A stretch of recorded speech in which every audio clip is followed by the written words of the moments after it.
लेखक George S Claisen द्वारा लिखित बेबीलोन का सबसे अमीर आदमी बुक अमीरी के वे प्राचीन रहस्य हमारे सामने रखती है, जिसे फॉलो करके प्राचीन लोग अमीरी को प्राप्त करते थे। इस किताब में ऐसे कई नियम दिए गए हैं जिन्हें फॉलो करके हम अपने पैसे को बढ़ा सकते हैं, अपनी कमाने की क्षमता बढ़ा सकते हैं और एक बेहतर जीवन जी सकते हैं। इसमें वे तरीका भी बताए गए हैं जिससे हम अपने कर्ज को आसानी से खत्म कर सकते हैं। अमीरी के रहस्य नए नहीं है। प्राचीन समय में भी अमीरों के रहस्य वही थे और आज के समय में भी वही है। केवल निवेश के साधनों में थोड़ा फर्क हुआ है। तो क्यों ना हम प्राचीन समय के कुछ रहस्यों को जानें जो अमीरी को लाते हैं और आज यह किस प्रकार हमारे लिए काम कर सकते हैं। नंबर 1, अमीरी की सोच। कुछ लोग केवल अमीरी के सपने देखते हैं लेकिन उस पर काम नहीं करते। वे पैसे की उम्मीद करते हैं। जब उनके पास पैसा आ जाता है तो वे अपनी शौक की चीजें खरीदने और मनपसंद खाना खाने में खर्च कर देते हैं। समय के साथ उनका सारा पैसा खत्म हो जाता है और वे जहां थे वहीं वापस पहुंच जाते हैं। कुछ लोग अमीरी की इच्छा रखते हैं लेकिन लंबे समय तक उस पर काम नहीं कर पाते हैं। वे लोग यह भी जानते हैं कि किस प्रकार अमीर बना जाता है, लेकिन उनके पास उन रास्तों पर चलने के लिए समय नहीं होता, या यूं कहे कि वे समय नहीं निकाल पाते हैं। इसीलिए इस प्रकार के लोग अमीरी और गरीबी के बीच लटक जाते हैं। बहुत कम लोग अमीरी की इच्छा रखते हैं और उन इच्छाओं को पूरा करने के लिए उन पर काम भी करते हैं। उन्हें इस बात से कोई फर्क नहीं पड़ता कि इसमें कितना समय लगेगा। ऐसे लोग अपनी गलतियों से सीखते हैं और अपने रास्तों पर आगे बढ़ते हैं। जो लोग सोचते हैं कि वे अमीर नहीं बन सकते, वे सच में अमीर नहीं बन सकते, क्योंकि अमीर लोगों की मानसिकता इस प्रकार के विचारों को ग्रहण ही नहीं करती है। दूसरा, हल्के बटुए के साथ इलाज। अपने बटुए को मोटा करना शुरू करें। हमें अपनी आमदनी का 10% हिस्सा बचाना सीखना होगा, तभी हमारा बटुआ भारी होने लगेगा। कुछ समय हमें परेशानियों का सामना करना पड़ेगा, लेकिन कुछ दिनों बाद हम 90% हिस्से में जीना सीख लेंगे। दूसरा, अपने खर्चों पर नियंत्रण करें।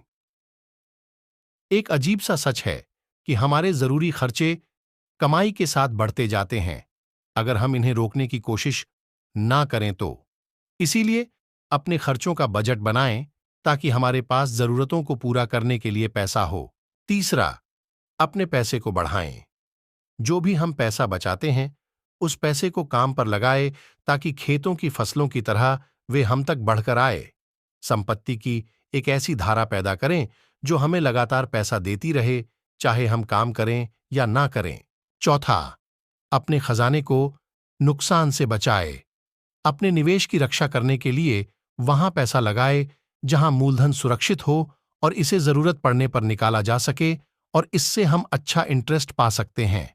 समझदार लोगों से सलाह ले और उनके ज्ञान का इस्तेमाल अपने पैसे को असुरक्षित निवेशों से बचाने के लिए करें।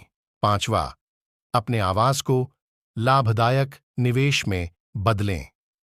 किराए के घर में रहने से हम दूसरों को पैसा देते हैं और अपने घर में रहने से हम उन पैसों को बचा सकते हैं।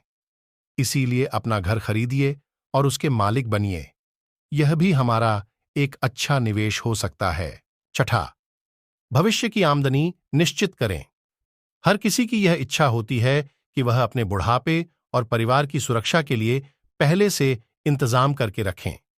इसीलिए हर व्यक्ति को कुछ ऐसे निवेश कर लेने चाहिए जिससे उसे भविष्य में सुरक्षा मिलती रहे और वे तब भी उपलब्ध हो जब उसके द्वारा अनुमानित समय आ जाए। सातवां, अपने कमाने की क्षमता बढ़ाए। हम जितना ज्यादा सीखते हैं हम उतना ही ज्यादा कमाते हैं। जो इंसान अपने काम को सीखने में ज्यादा मेहनत करता है उसे उतना ही पुरस्कार मिलता है। 3, पैसे के 5 नियम। पहला, पैसे उसके पास खुशी से और बढ़ती मात्रा में आता है जो इसका कम से कम 10वां हिस्सा भविष्य में संपत्ति बनाने और अपने परिवार के लिए बचाकर रखता है। दूसरा, पैसा उस समझदार मालिक के लिए मेहनत से काम करता है जो इसके लिए अच्छा निवेश खोजना है, जो इसे खेतों की फसलों की तरह बढ़ाता जाता है। तीसरा, पैसा उस समझदार मलिक के पास सुरक्षित रहता है जो चमक धमक वाले निवेशों से इसे बचाता है और इसे समझदार इंसानों की सलाह के अनुसार निवेश करता है। चौथा, पैसा उन लोगों के हाथों से फिसल जाता है जो इसे ऐसे व्यापार और कामों में लगाते हैं जिनके बारे में उन्हें कोई जानकारी नहीं होती या जिसके बारे में अनुभवी लोग निवेश करने की सलाह नहीं देते हैं। पांचवा, पैसा उस इंसान से दूर भागता है जो इसे नामुमकिन कमाई के साधनों में लगाते हैं या धोखेबाजों की चमकदार सलाहों को मानते हैं या अपने अनुभव पर ज्यादा विश्वास करते हैं या निवेश से बहुत ज्यादा की उम्मीद करते हैं। चार, साहूकार के नियम। साहूकार वह व्यक्ति होता है जो हमें ब्याज पर पैसे देता है।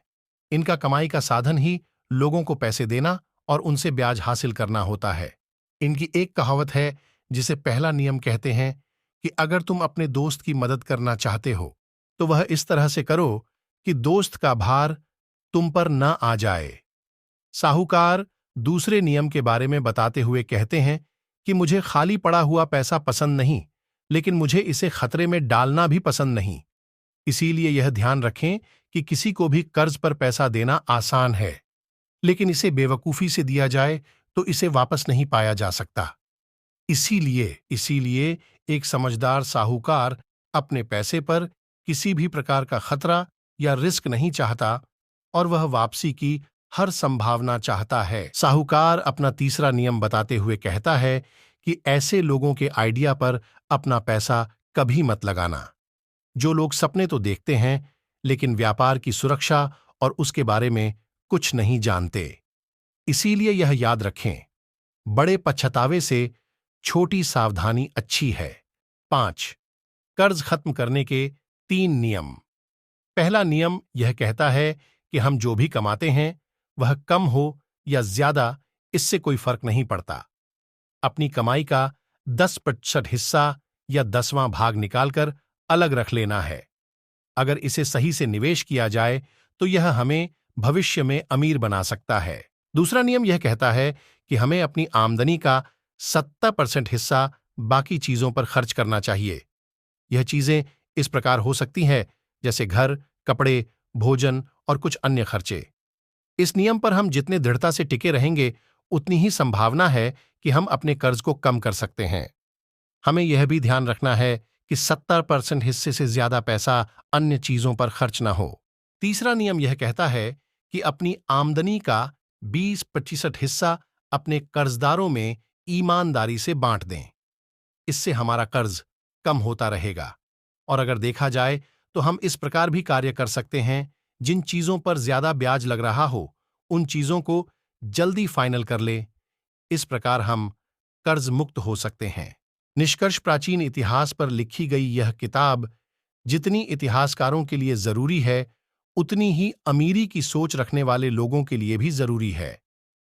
लेखक के अनुसार फाइनेंशियल स्वतंत्रता के यह नियम किसी भी गरीब व्यक्ति को अमीर व्यक्ति बनाने के लिए काफी है, जो हमारी सोच से लेकर पैसे बनाने की क्षमता, पैसे बनाने के नियम, साहूकार के नियम और हम किस प्रकार से अपने कर्ज को कम कर सकते हैं या पूरी तरह खत्म कर सकते हैं तक हमें यह किताब बहुत कुछ सिखाती है।